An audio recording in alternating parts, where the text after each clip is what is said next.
C'est par la signature des manifestes géants par les acteurs de la société civile qui les engagent à œuvrer pour le retour de la paix au centre que le collectif Trop de morts a officiellement lancé ses activités. Des activités qui seront axées sur la sensibilisation, l'influence politique et le dialogue social. Je pense que cette initiative du collectif Stop Trop de morts est salutaire.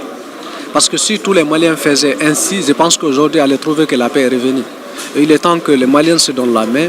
Au même moment, le groupe d'autodéfense Peul mettait en place une coordination qui aura pour finalité de mener des patrouilles mixtes avec le groupe d'autodéfense de la communauté Dogon.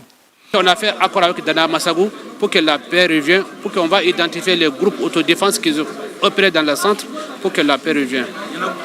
Une patrouille mixte qui aura pour avantage de liguer les deux communautés contre ceux-là qui massacrent au centre du pays.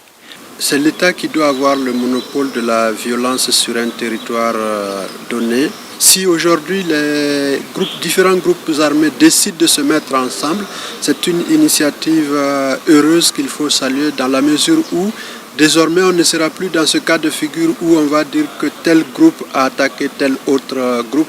En plus des autorités, les populations ont décidé de prendre la crise du centre à bras le corps afin de stopper sa dangereuse propagation dans tout le pays.